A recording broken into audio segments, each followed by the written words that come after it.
Estamos recebendo na manhã desta quinta-feira a vereadora Marlina Oliveira Cícel. Tomara que eu tenha dito certo o sobrenome da Marlina. Marlina Oliveira. O Damota já vai contextualizar o bate-papo com ela, a entrevista com ela, mas eu já faço aqui a saudação. Bom dia, seja bem-vinda, tudo bem? Bom dia, Dirley Silva. Bom dia, ouvintes da Rádio Cidade. É um prazer estar aqui nesta emissora, conversando um pouquinho nesta linda manhã de quinta-feira. Tudo bem? Que ótimo. Damota, contextualize, por gentileza. Contextualizarei, sim.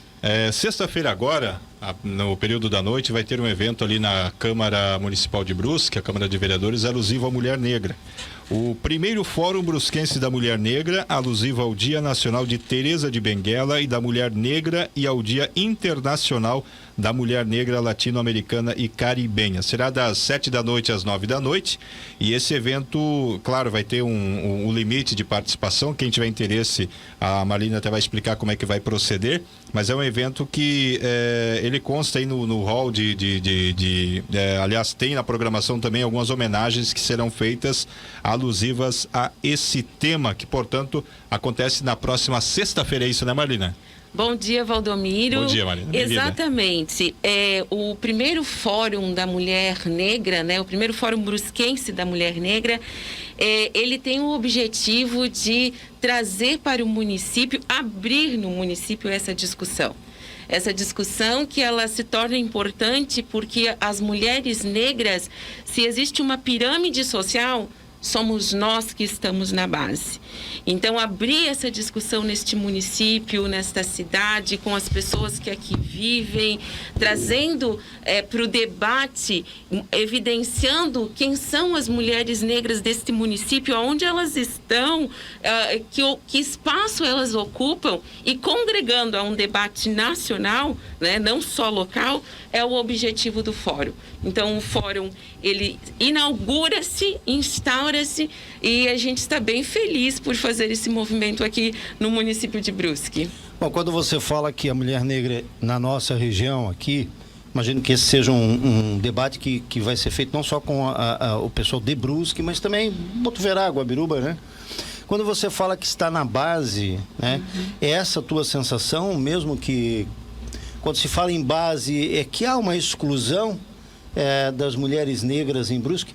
Eu falo isso até porque eu nasci aqui e eu sinto que às vezes quem vem de outra localidade, seja de qualquer parte do Brasil, e a gente já teve aí uma ocupação grande da nossa cidade, da mão de obra das nossas empresas aqui, por pessoas de vários lugares do Brasil. Começamos aí a falar, fazendo um histórico que você já conhece também, porque você já está há um tempinho aqui. Rio Grande do Sul e Paraná foram os primeiros brasileiros que vieram aqui para a região. No tempo da Azambuja, lembra, Rodrigo? Quando nós tínhamos um forte comércio ali na Rua Azambuja. Motivados por isso, se instalaram aqui também. Mais tarde, o pessoal do Nordeste brasileiro. Não, antes tem mas na segunda leva, o pessoal... Você já falou em Paraná, mas houve uma leva grande de uma região específica do Paraná. Sim. Sim, da parte norte do Paraná. Isso. Depois, mais tarde, o Nordeste brasileiro. E eu lembro bem que eu fazia futebol ali no futebol amador. Tinha uma comunidade ali no Santa Luzia do Ceará. Eles se intitulavam os cearenses, assim, comunidade do Ceará. E por fim, mais tarde, a gente já começou a receber pessoas do Pará. E nesse meio, claro, pessoas de todas as raças, enfim. E uma coisa que me impressiona como brusquense é que quem vem de fora acaba, de certa forma, se adaptando ao nosso modo de vida, principalmente na política. É uma coisa impressionante, assim, um comportamento eleitoral meio que vai de acordo com o brusquense. E baseado nisso, né, nessa reflexão que eu faço, você entende que, no caso específico da mulher negra, ela fica à margem das decisões, ou enfim, da inserção nesse meio social, da tua avaliação? Sim, Dirley. É que na base dessa discussão que você traz, a gente tem o racismo como algo que estrutura a sociedade brasileira. E às vezes nós temos um entendimento um pouco equivocado do que é racismo. E é bem comum. As pessoas acham que racismo é o ato do xingamento, é o ato do menosprezar as pessoas negras, ou então as pessoas que são, por exemplo, o preconceito com as pessoas, por exemplo, que sejam de fora, o preconceito aberto, como circulou, por um exemplo, a carta aberta aos baianos. Lembra desse episódio? Lembro. Exatamente. Foi notícia nacional. Inclusive. Exatamente. Às vezes as pessoas acham que o ato do racismo é somente isso. Mas o racismo, ele vai se aperfeiçoando, inclusive, no seu ato de se existir. E ele estrutura a sociedade. Quando ele estrutura a sociedade, eu gosto de usar um exemplo que eu acho bem fantástico, bem simples e bem legal. Novela brasileira, que é um entretenimento que todo brasileiro gosta, eu assisto novela, porque acho que também é um indicativo social. Onde estão as pessoas negras? Quais os papéis que as mulheres negras desenvolvem historicamente, Dirley Silva? Sim, empregada doméstica, né? No subúrbio parece muito negro. Exatamente. Você não vê um empresário negro fazendo sucesso numa novela. Exatamente, né? exatamente. O reforço, Valdomiro da Mota. Então é neste lugar, e é deste lugar que a gente traz o debate para falar, que aí a gente traz estatística. A gente sai do campo da novela, do entretenimento e traz estatística. Por que ela está na base? Nós somos aquelas que menos ocupamos espaços de tomada de decisão. Por exemplo, numa empresa, né? Quais são os cargos que nós ocupamos? E aí quero fazer um parêntese, porque a gente tem que ser justos. Onde estão as mulheres de maneira geral? A gente já encontra um círculo. Quando a gente passa a pensar nesse círculo com a mulher negra, a gente já fecha ele mais um pouquinho. Então, nós não ocupamos cargo de poder e de tomada de decisão. E por que é importante estar nesses lugares, Marlina? Porque nós, com as nossas presenças negras, acabamos inserindo alguns debates, acabamos trazendo algumas pautas que são historicamente invisíveis. Deixa eu acrescentar para ti, fazendo um parênteses aí, tá? Para esquentar mais o debate. Não teria a ver também com a falta de acesso ao conhecimento? A qualificação, não estou falando que isso é específico do negro, tanto mulher como homem, não estou dizendo. O branco, o pardo, enfim, mas não tem a ver também com a falta de acesso ao conhecimento? E depois vieram as várias leis aí que fizeram a introdução, né? Você acha que não tem a ver com isso também? Está intimamente ligado com isso. Então, conhecimento que eu digo é acesso, por exemplo, ao ensino técnico, à graduação. Mas que vieram as cotas, né? Exatamente. Sim, depois das cotas até, digamos que em aspas, aí se melhorou alguma coisa. Meio que democratizou. Mas historicamente, do ponto de vista histórico, quando a gente vai buscar lá na novela essa introdução do negro ou da negra, sempre em situações de, digamos assim... subalternidade. Isso, não em protagonismo, sempre ali na base mesmo. Nos anos 80, nos anos 70, isso era tão comum como fumar, né? Você vê numa novela alguém fumando, hoje a gente fica assim, meu Deus, o cara fumando na mesa do restaurante, como se dentro do avião, como, né? Hoje é uma coisa absurda, né? Exato. Eu gosto muito dessa provocação que tu faz, porque as pessoas, de maneira geral, elas gostam de esquecer o contexto histórico. E não pode se discutir nada sem o contexto histórico, absolutamente nada. Então, assim, ó, a população negra brasileira, ela é formada na sua essencialidade por descendentes dos povos africanos, dos povos de África, que tinham uma vida, que tinham uma organização social que contribuiu à construção desse país. Desta forma, quando a gente vive o pós-escravatura, qual é o lugar da educação dessas pessoas? Qual é o lugar da inserção social destas pessoas? E aí, Dirley, a gente herda sim, porque o nosso país, diferente dos Estados Unidos, que teve leis segregatórias. Isso, exatamente, de segregação social. Nós não chegamos a este ponto, mas nós tivemos aquilo que a gente chama de racismo à la brasileira, o racismo silencioso, o racismo quietinho, aquele racismo que não vai chegar para Marlina Oliveira Xício e dizer, ô, sua preta isso, sua preta aquilo, não vai? Ou tu achas que vai, Dirley Silva? Mas existem algumas outras formas. E a luta do povo negro brasileiro justamente sempre foi a educação, porque é a educação que te instrumentaliza, é a educação que te abre as portas para que você aprenda. Então, assim, ó, população remanescente dos povos de África, Tinha questão de linguagem, tinha questão de língua portuguesa, de inserção na cultura, na sociedade, nos temas, e a gente ficava de fora disso. Então, a luta, por exemplo, do povo negro e do movimento negro, leis de cotas, leis de educação, leis que trabalhem essa educação antirracista no contexto da escola, ela serve para quê?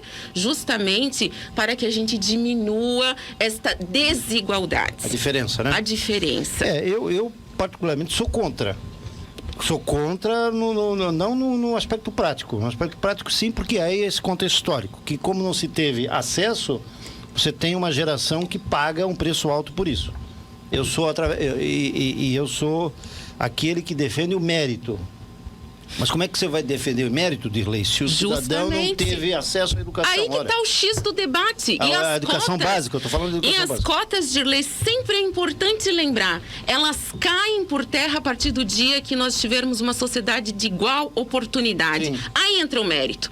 Neste dia, nós derrubamos todas as cotas e a gente vai medir o conhecimento, a capacidade a partir do mérito. Só para finalizar, em 15, 16 anos de cotas raciais, o número de negras e negras nos espaços da universidade foi maior do que todo o tempo antes de cota. Ou seja, após o período da escravidão, até o ano de 2004, quando começou o debate de cota, nós tínhamos um número ínfimo de estudantes negras e negros fazendo medicina, matemática, ciências na faculdade. Depois de 2004, nós temos esta expansão e hoje nós podemos falar de uma universidade mais democratizada. Bom, 8h43, nós vamos ao intervalo comercial. Esse debate é sempre muito instigador. Bastante. E daria para fazer 3, 4 programas, né? Porque aí a gente começa a enveredar aí para outros caminhos. É bem longo a coisa. Mas enfim, vamos tentar aqui procurar trazer mais informações a respeito disso.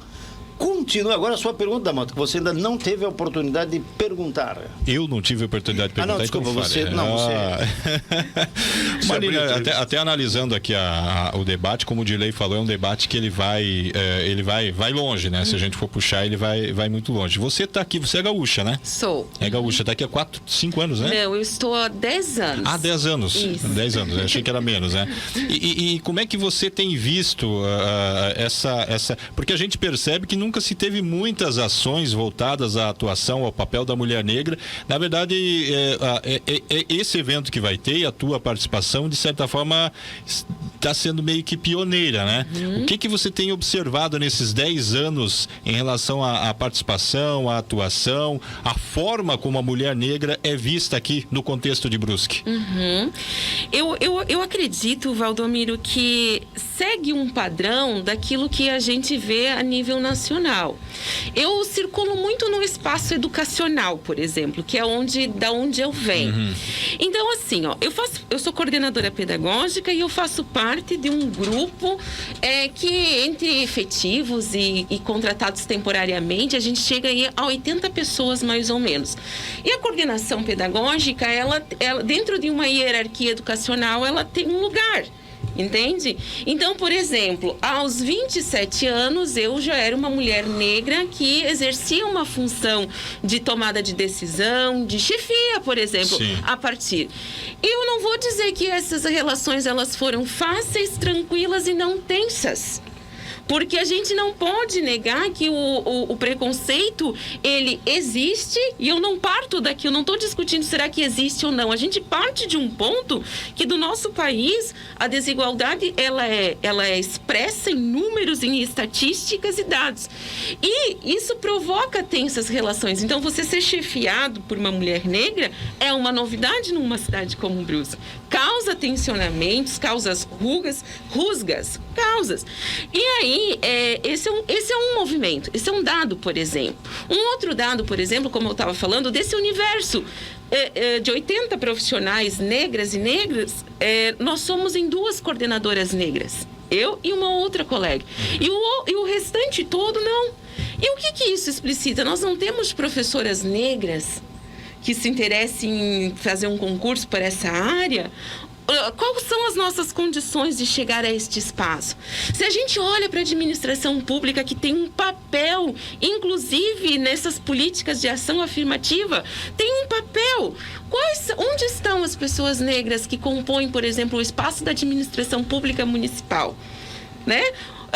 No cargo, por exemplo, efetivo, a gente não tem muito o que fazer nesse momento, porque nos nossos concursos a gente não tem ainda a separação por vaga, por exemplo, como já acontece. Por que hoje nós temos, por exemplo, negros no judiciário, de uma maneira geral, no serviço do magistério da rede federal? Porque nós temos a reserva de vaga em concurso também. No nosso município ainda não. Mas no cargo comissionado, que a gente podia fazer por vontade própria e vontade política, então, de pautar isso, nós não temos. Então, assim, isso é revelador também de uma tendência que ocorre no nosso país de uma maneira geral. E não discutir isso em Brusque, não olhar, manter esta questão no silêncio, porque muitas pessoas dizem assim, Valdomiro, o fato de vocês falarem sobre isso propaga ainda mais o racismo. E não é verdade. O que faz com que o racismo se espalhe por aí é justamente o silenciamento. Uma das maiores críticas que eu percebi quando fui eleita é que quando saiu na mídia, e isso é um dado também importante da gente falar aqui, quando saiu na mídia, mulher negra assume uma cadeira na Câmara de Vereadores após 137 anos de existência. As pessoas diziam, mas por que falar mulher negra? Ela não é uma mulher? E aí eu pergunto, por que omitir o negra? Por que nós não falarmos disso? Porque automaticamente ali se colocou um debate em Brusque. Se implementou um debate. Então, falar sobre isso, trazer esses assuntos à tona, faz com que a gente reflita, problematize, converse, exponha a opinião um do outro, debata e reeduquemos as nossas relações e as nossas posturas, e isso vai criando um ambiente antirracista. O que é muito problemático, Valdomiro, é às vezes as pessoas sem a devida condição chegarem a dizer, não tem que ter a palavra negra na frente. Por que vocês colocam isso?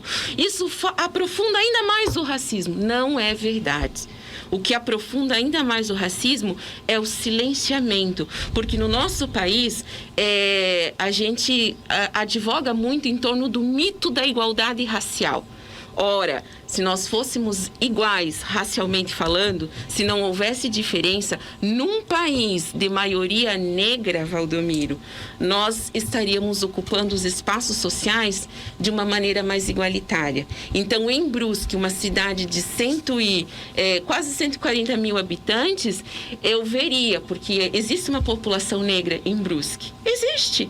E eu veria essas pessoas compondo os espaços. E eu não vejo essas pessoas compondo o espaço social em lugares de destaque, como a gente vê os outros. Então, é uma questão de equidade social, de igualdade, que estamos caminhando, né? Estamos avançando, e o fato de termos uma representante, né, negra revela o quanto a cidade também já despertou para essa questão e também traz isso como algo que quer fazer, quer debater. Muito bem. Nosso tempo é nosso adversário. Eu agradeço aqui a Marlina Oliveira. Só reforçar, acho o evento, né? Sim, não, eu ia fazer isso agora. Então, nesta sexta-feira, dia 16, primeiro Fórum Brusquense da Mulher Negra, alusivo ao Dia Nacional de Teresa de Benguela e da Mulher Negra, e ao Dia Internacional da Mulher Negra Latino-Americana e Caribenha. O evento acontece a partir das 7 da noite até as 9 da noite no plenário do Legislativo Municipal da Câmara de Vereadores. Aqui diz que é até o número de 50 participantes. Tem que fazer inscrição? E como é que faz isso para o encerramento? Não. A gente vai fazer o seguinte, nós distribuiremos senhas, certo, né? As pessoas vão chegando e também vão se acomodando até atingir as 50 senhas. Nós teremos transmissão pelos canais da Câmara, então as pessoas que não conseguirem estar lá podem acessar as redes sociais, YouTube, Facebook, Instagram, enfim, também da Câmara de Vereadores, e o evento vai ser transmitido de maneira online. É um evento híbrido, porque nós teremos participantes de online e teremos participantes que estarão na mesa. E aqui me perdoe, mas é que eu observo aqui um dado importante, porque eu conheci, eu convivi.